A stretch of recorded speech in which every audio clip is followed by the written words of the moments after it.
Voilà, salut à vous chers amis téléspectateurs, bienvenue à cette autre édition de votre programme Moment de gloire. Moment de gloire, c'est votre programme de diffusion sur Internet. Donc, c'est des vidéos que nous produisons et que nous diffusons sur Internet dans le but de vous édifier, dans le but de vous donner le matériel qui vous permet de vous bâtir dans la foi et de vivre une vie qui reflète les intentions de Dieu, la pensée de Dieu. Vous savez, Dieu a sa pensée qui est souvent, parfois différente de la pensée des hommes.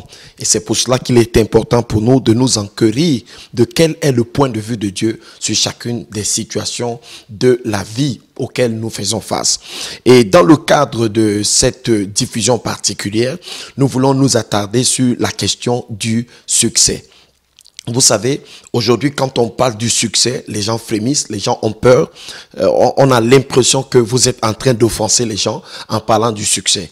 Mais, pourquoi? Parce qu'il y a des gens qui effectivement ont abordé le sujet en prenant des approches qui n'étaient pas bibliques ou alors en s'appuyant sur une littérature ou alors sur des philosophies ou des conceptions qui n'avaient rien du tout à voir avec la Bible. Mais comme vous savez, on peut sauter d'un côté de la route, aller de l'autre côté sans toujours être sur la route. C'est la raison pour laquelle il est donc important pour nous de rentrer dans la parole de Dieu, dans la Bible, pour nous poser la question de savoir qu'est-ce que Dieu dit sur ce sujet. Qu'est-ce que Dieu dit sur cette question bien précise? Est-ce qu'un enfant de Dieu devrait aspirer au succès? Est-ce qu'un enfant de Dieu devrait croire au succès? Est-ce qu'un enfant de Dieu devrait s'attendre à réussir? Ou alors est-ce que le succès est une utopie? Est-ce que le succès c'est quelque chose qui n'est pas de cette création, de ce monde-ci? Est-ce que le succès c'est quelque chose que les enfants de Dieu ou les chrétiens ne peuvent expérimenter qu'une fois qu'ils ont quitté le tabernacle de la chair, c'est-à-dire leur vie terrestre? Et autant de questions qui se soulèvent. Mais vous savez, quelle que soit la question que vous voulez vous poser sur les questions relatives à la foi, il n'y a pas un livre mieux indiqué pour vous apporter les réponses si ce n'est la Bible, la parole de Dieu. La Bible déclare qu'effectivement, au commencement était la parole était avec Dieu et la parole était Dieu. Toutes choses ont été faites par elle et rien de ce qui a été fait n'a été fait sans elle. Jean chapitre 1, verset 1 à 3. Vous voyez donc que Dieu fait tout avec sa parole. C'est la raison pour laquelle il est important pour toute personne qui a la sollicitude, qui a le désir de faire des choses qui glorifient le Seigneur, de rentrer dans ce qui est dit dans la parole et de retrouver ce que Dieu a dit dans sa parole. Alors, qu'est-ce que Dieu dit concernant la question du succès? Je vais prendre des versets que nous allons lire. Nous allons partir de l'Ancien jusqu'au Nouveau Testament pour nous rendre compte que le succès est une réalité. Et aspirer au succès n'est pas une utopie, n'est pas un idéal qu'on poursuivrait et qu'on ne pourrait pas atteindre. Bien au contraire, c'est quelque chose qui entre en droite ligne avec la pensée et l'intention de Dieu pour vous. Dans le livre de Josué chapitre 1 verset 8, la Bible dit que ce livre de la loi ne s'éloigne pas point de ta bouche, médite-le jour et nuit pour agir fidèlement selon tout ce qui y est écrit, car c'est alors que tu auras du succès dans tes entreprises, c'est alors que tu réussiras. Josué chapitre 1 verset 8. Vous voyez donc que ici, le Dieu parle du succès dans les entreprises et de la réussite. On voit donc que si Dieu a utilisé ce mot pour s'adresser à un de ses serviteurs dans les temps passés, cela voudrait dire que dans la pensée de Dieu, dans l'intention de Dieu, le succès est quelque chose qui trouve toute sa place. Et Dieu n'est pas en train de dire à Josué ici que quand tu vas mourir et que tu vas me rencontrer dans l'au-delà, tu vas réussir. Ici, Dieu s'adresse à Josué, qui est un chef militaire, qui est sur le point d'engager une campagne militaire pour aller posséder le territoire de Canaan. Mais Dieu donne le secret du succès à Josué. Il lui dit que le livre de la loi à cette époque représentait tout ce qui existait comme la parole de Dieu déjà disponible, qu'on pouvait lire. Il faut comprendre la littérature divine. Donc il y avait les 5 premiers livres de la Bible, c'est eux qui constituaient ce livre de la loi. Alors il lui dit ici que médite donc le livre de la loi jour et nuit. Il dit qu'en le faisant et en agissant sur la base de ce que tu as médité de manière fidèle, tu auras du succès dans toutes tes entreprises. Tu auras de la réussite. Vous comprenez, n'est-ce pas? Donc on voit donc que Dieu parle du succès, Dieu parle de la réussite. Il est important pour nous de nous accorder avec Dieu sur cette question-là. Josué ici était sur le point d'engager une campagne militaire. Mais Dieu lui dit que s'il médite, il va réussir dans ses entreprises. Pas seulement dans une entreprise, mais dans toutes ses entreprises. Quand vous laissez le Josué 1:8, vous allez dans le psaume 1, verset 1 à 3. La Bible dit, heureux l'homme qui ne marche pas selon le conseil des méchants, qui ne s'arrête pas sur la voie des pécheurs, qui ne s'assied pas en compagnie des moqueurs, mais qui trouve son plaisir dans la loi de l'Éternel et qui la médite jour et nuit. Il est semblable à un arbre planté près d'un courant d'eau qui donne son fruit en sa saison et dont le feuillage ne se flétrit point. Tout ce qu'il fait, lui réussit. Vous voyez ça? Tout ce qu'il fait, pas certaines des choses qu'il fait. Ça veut dire qu'il réussit dans son mariage, il réussit dans son entreprise, il réussit dans l'éducation de ses enfants, il réussit dans tout ce qu'il fait. Donc, ce sont des versets qui sont pris dans les Écritures, dans la parole de Dieu. Si on prend on colle les deux versets que nous venons de lire à l'instant, ils nous disent quelque chose de clair, que la vraie méditation de la parole de Dieu et l'action sur cette méditation produit inéluctablement le succès. Vous comprenez? Donc, produit le succès inéluctablement. Donc, si vous méditez dans la parole de Dieu et agissez sur la base de votre méditation, vous allez connaître le succès. Donc, la parole de Dieu est péremptoire, elle est on ne peut plus clair sur la question. La méditation conduit au succès. La méditation conduit à la réussite. Donc, vous voyez donc à travers ces passages, n'est-ce pas, que Dieu parle bien de succès, n'est-ce pas? Donc, allons, continuons, nous allons voir que même dans la suite, Dieu continue à parler de succès. Dans Néhémie chapitre 1, verset 11, c'est Néhémie qui parle ici. Il dit, ô Seigneur, écoute la prière et que ton oreille soit attentive à la prière de ton serviteur, à la prière de tes serviteurs qui veulent craindre ton nom. En d'autres termes, qui veulent te révérer, qui veulent te respecter. Donne aujourd'hui du succès à ton serviteur. Néhémie, c'était l'échanson du roi. En d'autres termes, celui qui avait la charge de goûter tout ce que le roi allait boire, comme vin, comme liquide, et ainsi de suite, avant que le roi ne le boive. Vous comprenez, c'était le goûteur du roi. Alors, Néhémie avait un fardeau. Il a posé les questions sur la condition dans laquelle se trouvaient les murailles de Jérusalem. Un peu comme si vous vous demandiez aujourd'hui dans quel état se trouvent les membres de votre famille. Et vous vous rendez compte qu'ils sont dans un délabrement total, dans une confusion totale. Et quand il a posé cette question-là, on lui a répondu qu'il y a la grande désolation, il y a la confusion, les murailles sont renversées. Et Néhémie s'est mis à pleurer. Et ensuite est née une vision dans son cœur. Mais quand Néhémie a eu cette vision, c'est un peu comme si vous pouviez avoir aujourd'hui la vision d'ouvrir une entreprise, la vision, je ne sais pas, d'avoir un projet pour aider les enfants, pour aider votre pays, pour aider la nation dans laquelle vous êtes. Alors, écoutez ce qu'il dit. Néhémie donc adresse une prière à Dieu. Alors, il dit, donne aujourd'hui à ton serviteur du succès à ton serviteur. Alors, comment demanderait-il le succès à Dieu alors qu'il ne croit pas au succès, alors qu'il ne s'attend pas à réussir? Vous comprenez? Donc, vous voyez que les gens qui ont marché avec Dieu dans les Écritures ont utilisé le mot réussi, ont parlé de succès. Ils avaient suffisamment de courage et de hardiesse pour demander à Dieu de leur donner de réussir. Et c'est ce que nous voyons à travers le livre de Néhémie. Dans Néhémie chapitre 2, verset 20, il dit ici, et je leur fis cette réponse, le Dieu des cieux nous donnera le succès. Donc, Dieu donne le succès. Le Dieu des cieux nous donnera le succès. Nous, ses serviteurs, nous nous lèverons et nous bâtirons. Mais vous n'avez ni part, ni droit, ni souvenir dans Jérusalem. Vous avez vu ça? Donc, Néhémie parle encore ici. Il dit que le Dieu des cieux nous donnera le succès. Vous voyez donc, en tant qu'enfant de Dieu, il y a des gens qui ont marché avec Dieu avant vous. Et ces personnes, leur témoignage est consigné dans la Bible pour devenir une sorte de référence et de repère pour vous et moi aujourd'hui qui sommes dans ce temps. Pour que chacun, vous comprenez, n'emprunte pas les pensées de X ou de Y, mais que nous puissions avoir une référence claire sur cette question bien précise, comme sur toutes les autres questions sur lesquelles Dieu se prononce sans aucun équivoque. Alors, dans Proverbes chapitre 8, verset 12 à 19, nous avons ici une personnification de la sagesse. Donc la sagesse, sanctification et rédemption. On le chante souvent d'ailleurs à l'église. Jésus-Christ est ma sagesse. Alors ici, écoutez la voix de la sagesse.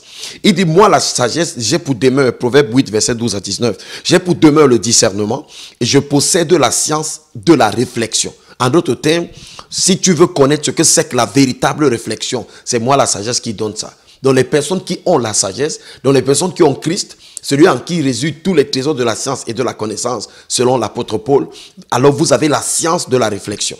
Et la qualité d'une réflexion se voit dans la qualité des solutions que cette réflexion permet d'obtenir et les solutions que cette solution permet de rendre disponibles. Verset 13, la crainte de l'Éternel, c'est la haine du mal, l'arrogance et l'orgueil, la voie du mal. Et la bouche perverse, voilà ce que je hais. La sagesse dit qu'elle est ceci. Le conseil et le succès m'appartiennent. Alors la sagesse dit, le conseil et le succès m'appartiennent. Je suis l'intelligence, la force est à moi.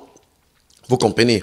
Il dit, par moi les rois règnent. Donc quand vous avez cette sagesse, vous régnez, vous dominez. Quand vous avez cette sagesse, vous régnez, vous dominez. C'est important. Et les princes ordonnent ce qui est juste. Il dit, par moi gouvernent les chefs. Donc ceux qui gouvernent avec la sagesse. Les grands, tous les juges de la terre. J'aime ceux qui m'aiment et ceux qui me cherchent me trouvent. Il dit, avec moi, avec la sagesse, voilà les résultats de la sagesse. Avec moi sont la richesse et la gloire, les biens durables et la justice. Mon fruit est meilleur que l'or pur, et mon produit est préférable à de l'argent. Le fruit, c'est le résultat. Vous comprenez, c'est la production d'un arbre. Alors là, si vous avez donc la sagesse comme étant un arbre, la production que cet arbre va produire, c'est quoi? C'est la richesse, c'est la gloire, c'est les biens durables. Donc la sagesse est capable de vous donner les biens qui durent. Pas les biens qui durent juste pendant un temps. Les biens durables et même la justice. La sagesse est capable d'allier les deux. Vous voyez que dans le livre de Job, la Bible dit de Job qu'il était le plus considérable de tous les fils de l'Orient. Il était riche, il avait de l'or, il avait de l'argent, il avait des serviteurs, il avait des servantes, il avait des fils et des filles, et ainsi de suite. Il était le plus considérable de tous les fils de l'Orient. Mais la Bible dit de lui qu'il était intègre et droit. Il craignait Dieu et s'éloignait du mal. Voilà un homme qui avait en même temps les biens durables et qui était juste devant Dieu, qui avait une marche devant Dieu qui était conforme. Alors, quand nous continuons, nous allons prendre un autre exemple pour voir que Dieu est un Dieu qui donne le succès, n'est-ce pas? Dans le livre de Genèse chapitre 39 verset 2 à 5, la Bible dit l'Éternel fut avec lui. Il s'agit ici de Joseph. Et la prospérité l'accompagna. Il habitait dans la maison de son maître, l'Égyptien. Son maître vit que l'Éternel était avec lui et que l'Éternel faisait prospérer entre ses mains tout ce qu'il entreprenait. Comment le maître de Joseph a-t-il su que l'Éternel était avec lui? C'est parce qu'il a constaté que l'Éternel faisait prospérer tout ce qui était entre les mains de Joseph. Vous comprenez? Et la Bible explique que cette prospérité était liée à la présence de Dieu dans la vie de Joseph. La même présence de Dieu qui est dans ta vie aujourd'hui. Alors pourquoi tu peux simplement accepter, reconnaître que tu as la présence de Dieu? La Bible dit que vous êtes le temple du Saint-Esprit et tu ne peux pas reconnaître qu'en même temps, le même Dieu-là, dont la présence produisait le succès dans la vie des personnes qui t'ont précédé, est capable de le faire aussi dans ta vie. Vous comprenez? On dit ici, dans la suite, Joseph trouva grâce aux yeux de son maître qui l'employa à son service, l'établit sur sa maison et lui confia tout ce qu'il possédait. Ce monsieur a confié toutes ses possessions à un esclave. Pas parce qu'il aimait beaucoup cet esclave, mais parce qu'il a constaté que chaque fois que Joseph touche à quelque chose se produit là-bas. Il y a quelque chose. Le Saint-Esprit donne le succès. C'est l'esprit d'excellence. C'est pour ça que quand un enfant de Dieu lui confie une tâche, une mission, il la fait mieux que les personnes qui n'ont pas l'esprit d'excellence en elle. Et c'est pour cela que quand il part de quelque part, on doit regretter sa présence. Mais sa présence, parce que sa présence avait de la valeur. Sa présence avait de l'impact. Mais qu'en est-il aujourd'hui de beaucoup de chrétiens? Point d'interrogation. Vous comprenez ça? Donc, on dit que dès que Potiphar lui établit sur sa maison et sur tout ce qu'il possédait, l'Éternel le bénit la maison de l'Égyptien à cause de Joseph. Et la bénédiction de l'Éternel fut sur tout ce qui lui appartenait, soit à la maison, soit au champ. Donc, la présence de Joseph était devenue synonyme d'impact, synonyme de succès, synonyme de bénédiction. Là où il y avait Joseph, il y avait la bénédiction. Vous comprenez? Alors dans la vie d'Isaac, dans Genèse chapitre 26, verset 12 à 13, la Bible déclare que Isaac sema dans ce pays et il recueillit cette année-là le centuple car l'Éternel le bénit. Cet homme devint riche et il alla s'enrichissant de plus en plus jusqu'à ce qu'il devint fort riche. Genèse 26, verset 12 à 13. Vous voyez, Isaac était quelque part à Guérar. Il était sur le point de quitter le territoire parce que à cet endroit, il y avait la sécheresse. Et tout le monde était en train de quitter de cet endroit. Alors pendant qu'il voulait quitter, Dieu s'est approché de lui et lui a dit, reste dans ce territoire parce que je vais te bénir ici. Vous comprenez? Dieu dit, je vais le faire pour accomplir cet engagement, cette alliance que j'ai faite avec Abraham, ton père. La Bible dit que Isaac est resté là-bas et Isaac a semé et il a récolté au centuple. Pourquoi? Parce que Dieu l'a béni. Vous comprenez? Donc c'est la bénédiction de l'Éternel qui donne le succès, qui donne la richesse, qui donne la prospérité. Et si cette bénédiction est dans ta vie, elle va se solder par les mêmes résultats qu'elle a produits lorsqu'elle était dans la vie des personnes qui nous ont précédés. Elle est devenue riche et il alla s'enrichissant de plus en plus jusqu'à ce qu'il devienne fort riche. Si vous prêchez ça à l'église aujourd'hui, on va vous dire, vous êtes en train de prêcher l'évangile de la prospérité.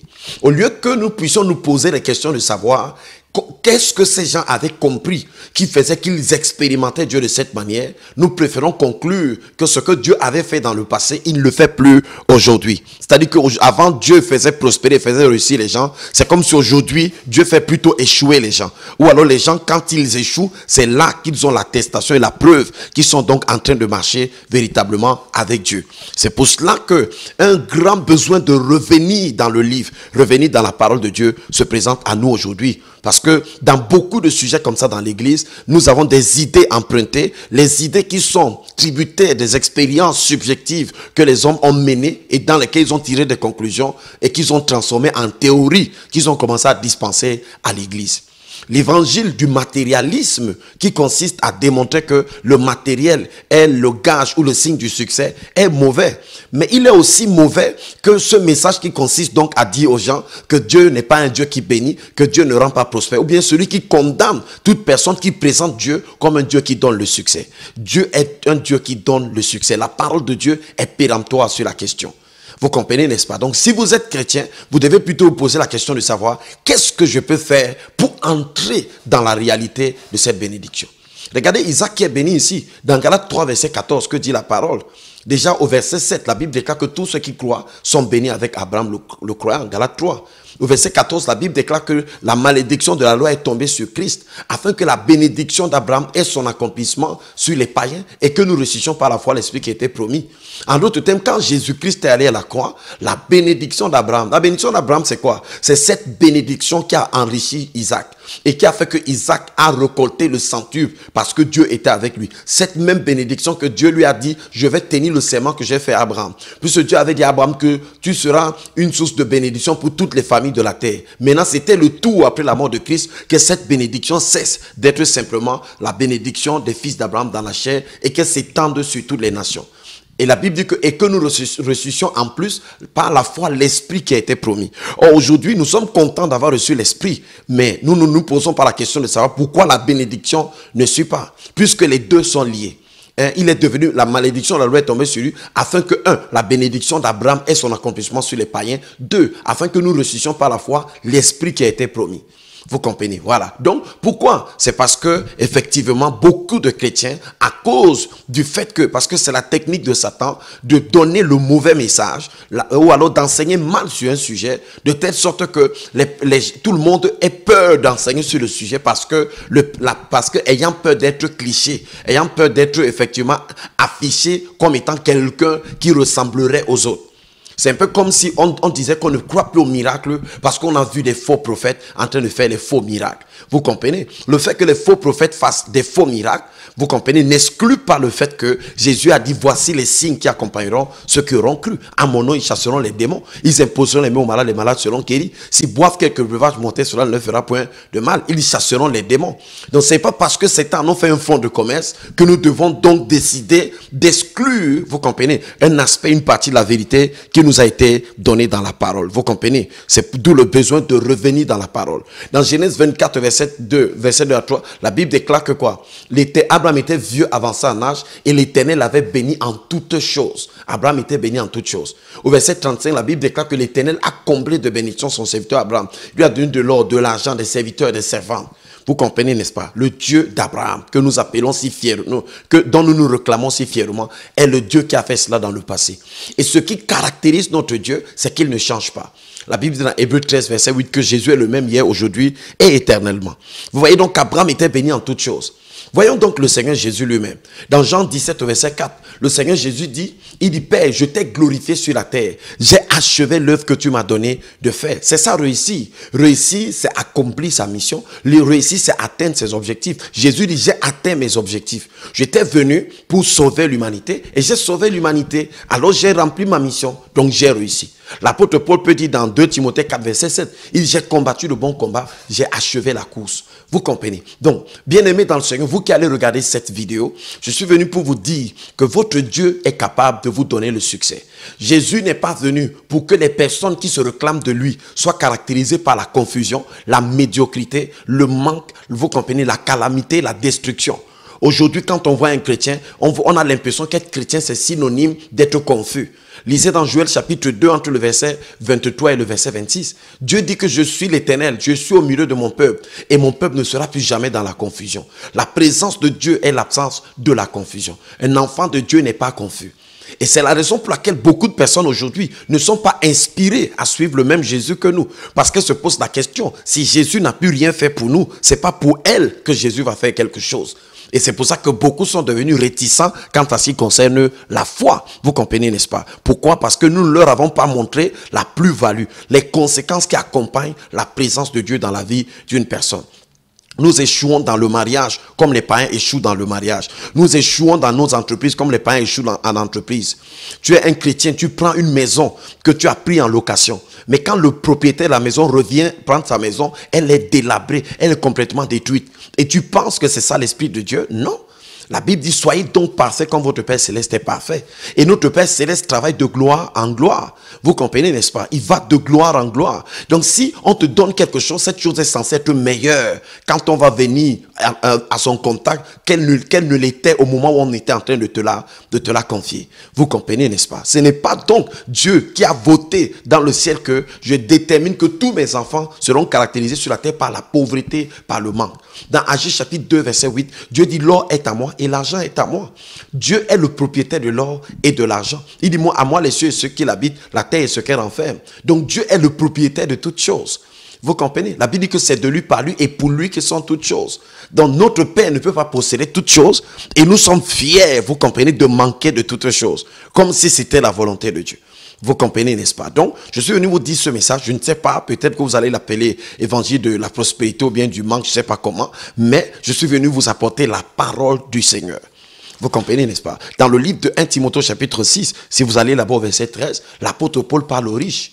Il dit, je recommande aux riches du présent siècle de ne pas attacher leur espérance dans les richesses incertaines, mais de la mettre en Dieu.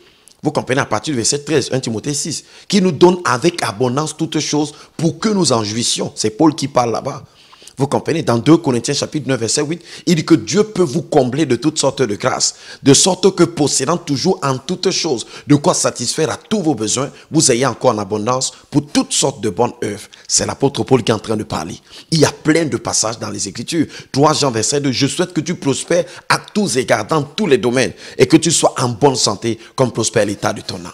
Je suis venu donc vous donner la bonne nouvelle. Il existe une sagesse pour faire réussir. D'ailleurs, je viens de créer un livre qui sera bientôt édité au mois de juin. Le titre du livre, c'est Maîtriser l'art du succès. Un livre de 300 pages où j'explique tout ce qu'il faut connaître pour réussir. Vous comprenez, n'est-ce pas? Le livre ce sera une révolution particulière, singulière dans l'église, dans le corps de Christ et même dans le monde. Nous pouvons créer de l'impact. Nous sommes la lumière du monde. Nous sommes le sel de la terre. Nous sommes la ville au sommet de la montagne. La Bible dit dans Matthieu, ça c'est Matthieu 5, verset 14 à 16. Dans Malachie 3, verset 18, que vous verrez de nouveau la différence. Voici le temps de la différence. Le temps de montrer que ceux qui servent Dieu et ceux qui ne servent pas Dieu sont différents. Vous ne pouvez pas servir Dieu. Vos enfants sont les moins éduqués que les enfants de ceux qui ne connaissent pas Dieu. Vous ne pouvez pas servir Dieu et votre femme est la plus malheureuse que les femmes des personnes qui n'ont pas Dieu dans leur vie. Il y a un problème quelque part.